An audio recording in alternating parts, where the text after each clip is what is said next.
Hello everyone, मैं अभय कुमार मिश्रा आप सभी लोगों का स्वागत करता हूं आपके अपने चैनल एसडीएम क्लासेस में। आप सभी लोग कैसे हैं? आशा करता हूं आप सभी लोग अच्छे होंगे। मेरे प्यारे बच्चों, आज अपना टॉपिक है दोहरा परिसंचरण। आज मैं आपको थोड़ा सा हृदय की ध्वनियों के बारे में बताऊंगा और लसिका क्या होता है और लसिका के कार्य क्या होते हैं। चलिए बच्चों, देखते हैं।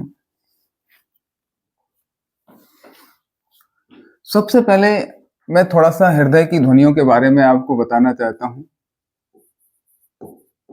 हृदय की ध्वनियां।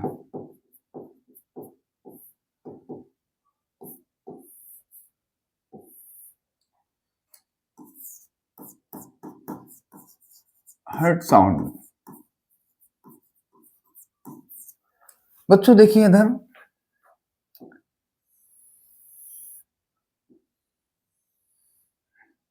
ये हृदय है और हृदय 4 कोष्ठों में बटा होता है। हृदय 4 कोष्ठों में बटा होता है, 4 कक्षों में बटा होता है मानव हृदय, ह्यूमन हार्ट। और इधर देखेंगे, यहाँ पे बच्चों अर्धचंद्राकार कपाट लगे होते हैं और यहाँ पर त्रिबलनीय कपाट लगा होता है, यहाँ पर द्विबलनीय कपाट लगा होता है। ये राइट एट्रियम है बच्चों, दायां अलिंद है, ये दायां निलय कहलाता है, ये वायां अलिंद कहलाता है और ये बायां निलय कहलाता है।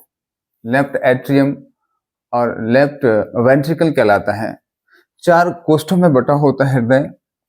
बच्चों यहाँ पे अर्धचंद्राकार कपाट लगे होते हैं, इनको द्विबलनीय कपाट कहते हैं। द्विबलनीय कपाट वायकस्पिड वाल्व कहलाता है। वायकस्पिड वाल्व कहलाता है। वायकस्पिड वाल्व कहलाता है। ये त्रिबलनीय कपाट लगा होता है। त्रिबलनीय कपाट लगा होता है, इसको ट्राइकस्पिड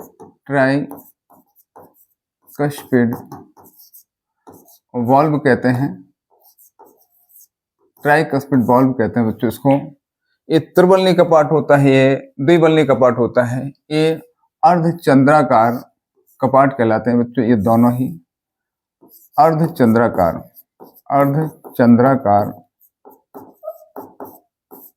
कपाट कहलाते हैं। इसको सेमी ल्यूनर वाल्व कहते हैं। सेमी ल्यूनर वाल्व कहलाते हैं बच्चों ये।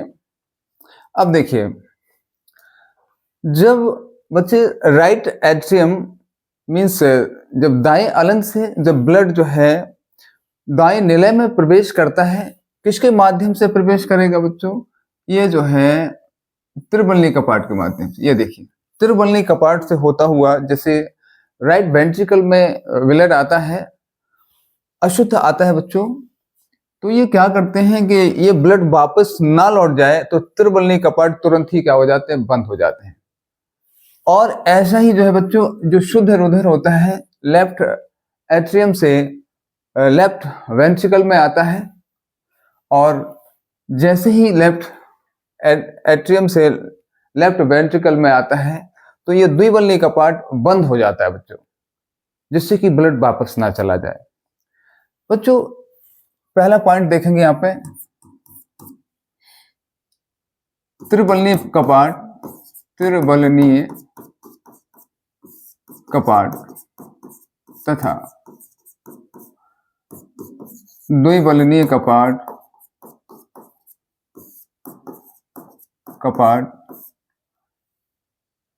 दोनों के बंद होने पर अगर ये दोनों जब बंद होते हैं बच्चों तो एक आवाज आती है, लव की आवाज आती है। होने पर लव, कैसी आवाज आती है, कैसी साउंड आती है बच्चों? लब की आवाज आती है, लब, लब की आवाज आती है। ये फर्स्ट साउंड कहलाता है बच्चों। ये क्या कहलाता है बच्चों? फर्स्ट साउंड कहलाता है। फर्स्ट साउंड, जो हृदय के अंदर से जो पहली आवाज आती है, ये जब त्रिबलनी का पार्ट और द्विबलनी का पार्ट जब बंद होते हैं तो पहला साउंड हृदय करता है लब। ठीक है ना, ये फर्स्ट साउंड कहलाता है। दूसरा देखेंगे, जब अर्धचंद्राकार का पार्ट, अर्धचंद्राकार कपाट, अर्धचंद्राकार कपाट बंद होते हैं, बंद होते हैं, तब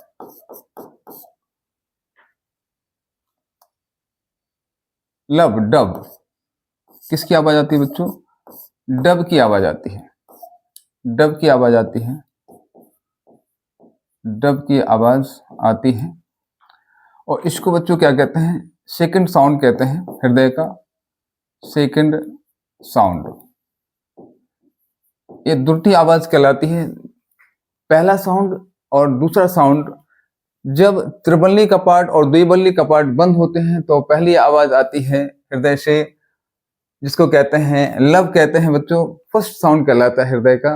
और जब अर्धचंद्राकार कपाट दोनों जब बंद होते हैं तो दूसरी आवाज जो हृदय करता है वो डब करता है, और इसको कहते हैं सेकंड साउंड। लब डब, लब डब, लब डब। इस प्रकार से जो है हृदय अपनी जो है ध्वनि का निर्माण करता है लब डब के रूप में। बच्चों, जो हृदय की ध्वनि का जो मापन करने वाला यंत्र है वो स्टेथोस्कोप कहलाता है। लिख लेंगे यहाँ पे, हृदय की ध्वनि का मापन करने वाला यंत्र, मापन करने वाला यंत्र स्टेथोस्कोप कहलाता है।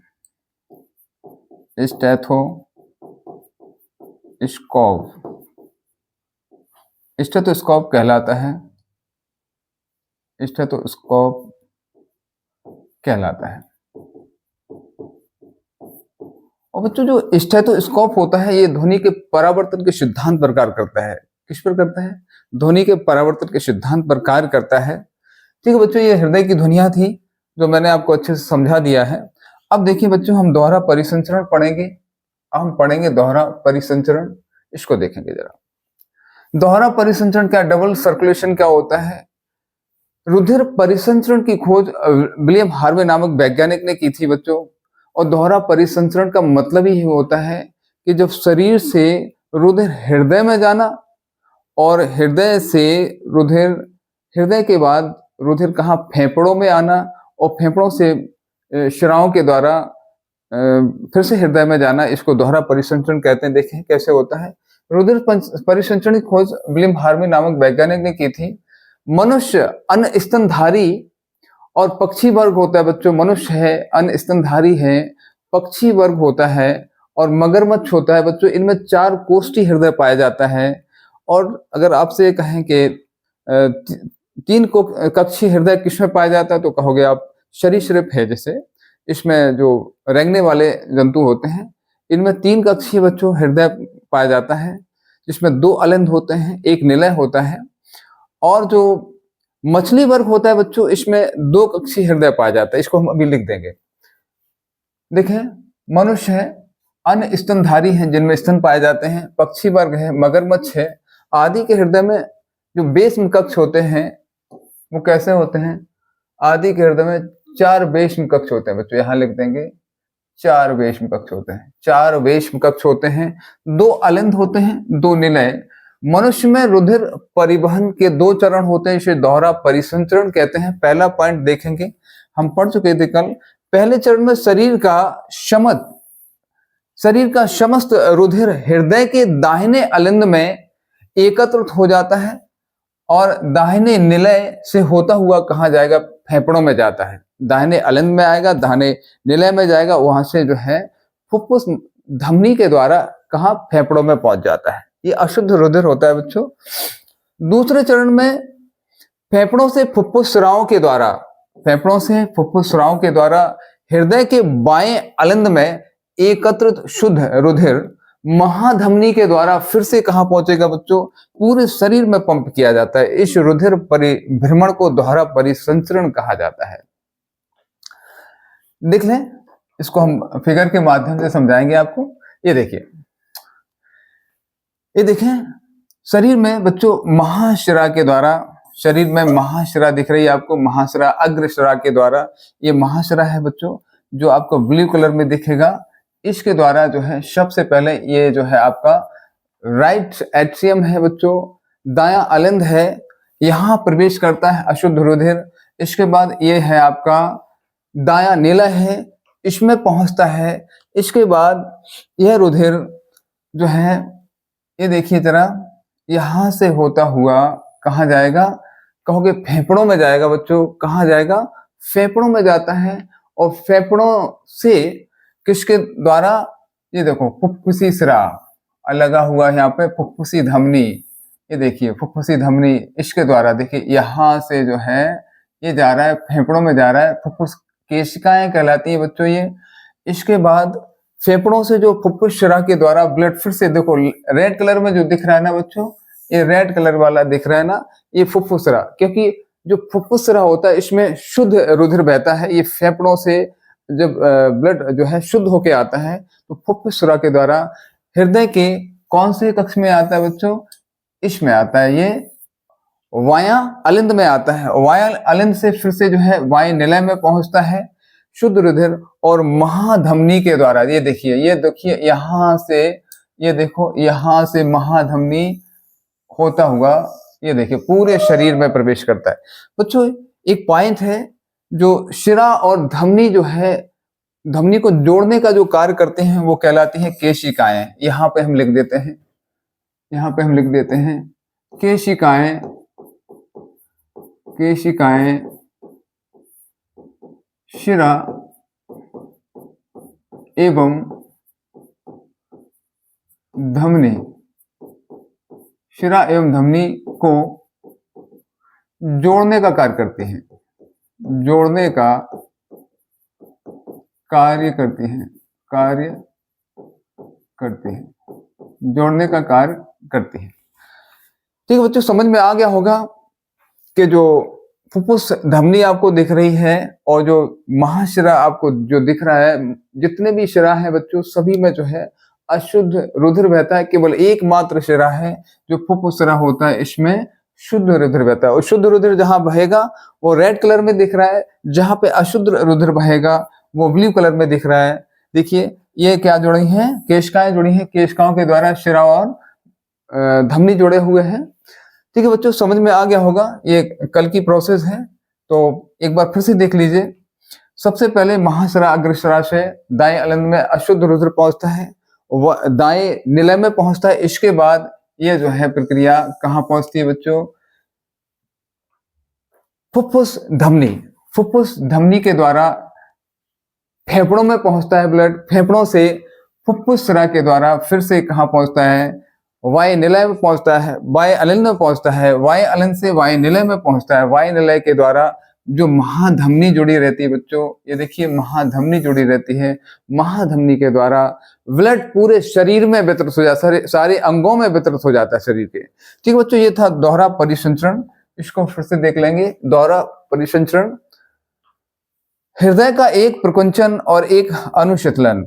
एक नोट देखिए बच्चों, हृदय का जो एक प्रकुंचन होता है, जब हृदय संकुचित होता है बच्चों, जब उसमें से ब्लड बाहर निकलता है, एक प्रकुंचन।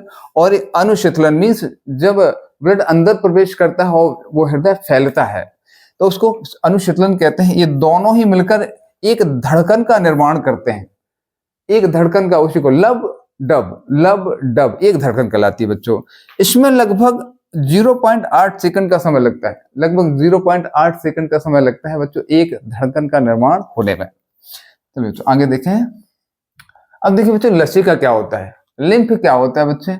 लिम्फ रुधिर वाहिनियों और ऊतकों के मध्य एक खाली स्थान पाया जाता है बच्चों। रुधिर वाहिनियां होती है जो, और ऊतक होते हैं, उनके मध्य क्या एक खाली स्थान में एक रंगहीन स्वच्छ तरल पदार्थ पाया जाता है। कैसा? रंगहीन पाया जाता है, इसका कोई रंग नहीं होता है, जिसे क्या कहते हैं? लसिका कहते हैं, लिम्फ कहते हैं। रुधिर प्लाज्मा और WBCs रुधिर कोशिकाओं की भित्तियों से छनकर ऊतक कोशिकाओं के बीच के स्थान में पहुंचते हैं। रुधिर प्लाज्मा और WBCs रुधिर कोशिकाओं की भित्तियों से छनकर ऊतक कोशिकाओं के बीच के स्थान में पहुंचते हैं। इस छने हुए द्रव्य को क्या कहा जाता है बच्चों? लिम्फ या लसिका कहा जाता है। इस द्रव्य को क्या कहा जाता है? लसिका द्रव्य को क्या कहते हैं? लिम्फ या लसिका, या इसको ऊतक द्रव्य भी कहते हैं बच्चों, इसको ऊतक द्रव्य भी कहते हैं। लसिका में आरबीसीज नहीं पाए जाते, लसिका के अंदर आरबीसीज नहीं पाए जाते, क्योंकि ये कैसा बच्चा होता है? ये रंगहीन तरल पदार्थ होता है। बल्कि WBCs बहुत अधिक मात्रा में पाए जाते हैं, ये श्वेत कलर के होते हैं। इसमें CO2 उत्सर्जी पदार्थों की मात्रा सामान्यतः अधिक होती है। लसिका के अंदर ध्यान रखना, WBCs बहुत अधिक होता है, CO2 और उत्सर्जी पदार्थों की मात्रा सामान्य से बहुत अधिक होती है। लसिका जो होता है ऊतक से हृदय की ओर केवल एक ही दिशा में बहती है। लसिका ऊतक से हृदय की ओर बहती है, हृदय से ऊतक की ओर नहीं बहेगी बच्चे, तो एक ही दिशा में बहती है। लसिका ग्रंथियां जैसे गर्दन, बगल, जांग, गर्दन के अंदर, बगल के अंदर, जांग आदि में पाई जाती है लसिका ग्रंथियां। बच्चों ध्यान रखना, ये बहुत ही इंपॉर्टेंट पॉइंट है। आगे देखेंगे लसिका के कार्य, फंक्शंस ऑफ लिम्फ। पहला कार्य देखेंगे, कोशिकाओं में पोषक तत्वों, गैसों, हार्मोन्स तथा एंजाइम आदि का पहुंचाने का कार्य कौन करता है? लसिका ही करती है बच्चों। पोषक तत्वों का और गैसों का, हार्मोन्स का, एंजाइम्स आदि का पहुंचाने का कार्य किसमें? कोशिकाओं में। कौन करता है बच्चों? लिम्फ करता है, लसिका करता है।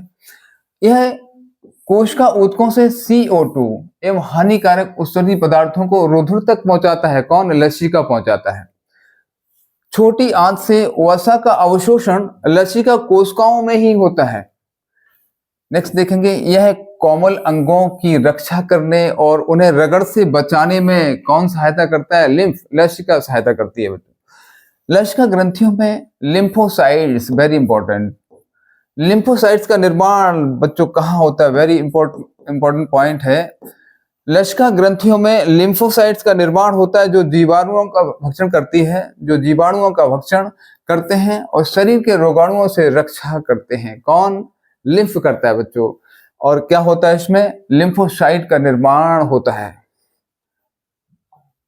लिम्फोसाइट का निर्माण होता है। बच्चों ये सब हो गया आपका आज का, आप जो है हृदय की ध्वनि हमने आपको बताई है, और लिम्फ, लसिका क्या होती है, उसके कार्य क्या होते हैं, और दोहरा परिसंचरण किस प्रकार से होता है। अब दोहरा परिसंचरण का उसका बच्चों आप फिगर ये वाला आप बना लेंगे, ये वाला फिगर जो है बनाना आवश्यक है। ये नहीं बनाना तो आप इसको बना सकते हैं, इसको देखिए, इसको बना सकते हैं, कोई दिक्कत नहीं है, ठीक है ना। इसको भी आप बना सकते हैं। मनुष्य में दोहरा परिसंचरण है, इस प्रकार से आप इसको आराम से बना सकते हैं, इस फिगर को, ठीक है बच्चों। इसी के साथ मैं आपसे विदा लेता हूं और मिलता हूं नेक्स्ट वीडियो में। तब तक के लिए जय श्री कृष्ण, जय मां शारदे।